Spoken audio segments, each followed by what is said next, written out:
You know, one important thing is a lot of young couples like to get a puppy, and that's their start. They want to kind of test to see how they're going to be parents. They get this pet, they absolutely love and adore them.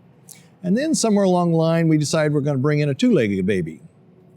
The situation being there is that four-legged babies used to be in the center of attention, and now you're going to bring in competition. So how you introduce them is very, very important. And I recommend you start this even before you bring the baby home.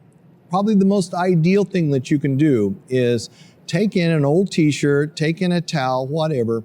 As soon as the baby's born, even before they wipe them off, wipe them down with that towel so you can get the smells of the baby on the towel. And then you're going to take that home, you know, and it's usually dad taking it home because mom's still in the hospital with the baby, but dad takes it home and let the dog smell it. Maybe even rough them up with it a little. Let them get that smell all over them so that becomes part of the family. By doing this, you're pre-introducing them, and they're going to be a lot more accepting of it because babies smell very differently, and nothing in the household smelled like a baby before. So now if they get that smell in there and it wasn't a negative, then they're going to be much more accepting of the scenario. Now, I did something that not everybody's going to do. I had a chow at the time that my first one was born, and I freaked my wife out at that point as I brought the baby home, stripped it naked, laid it on the floor, and let the dog lick it from one end to the other. Now, I'll tell you what happened with that is from that point on, the baby was the dog's. If anything, if it ever cried, it came and got us. Anybody come in that got close to the baby, the dog was in between. It became part of the family, and it was the dog's baby. Now that's not for everybody, but the point being is you need to have a closer interaction. I know there's always concern of infection. I know there's, young mothers hate to have the dog close to the baby, but here's the scenario.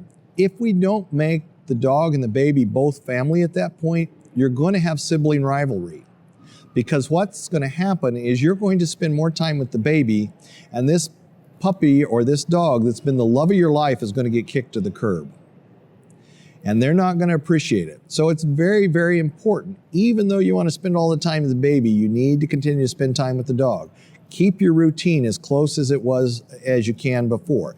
If you're used to taking evening walks, one of you needs to take an evening walk with the dog. Keep that routine, and so you can make it a family and not make it a rivalry. This can be something that's very, very important long-term, realizing there are a fair amount of babies or children that get torn up by the family dog.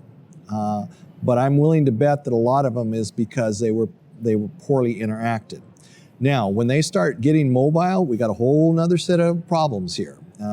When they start chasing them in the walker, they start crawling into the food bowl, then we're going to have to watch it at a different level, because even though they may be family, there's certain lines you don't cross. So be aware that this is a time that things change, and you got to make sure that the baby's safe at all times.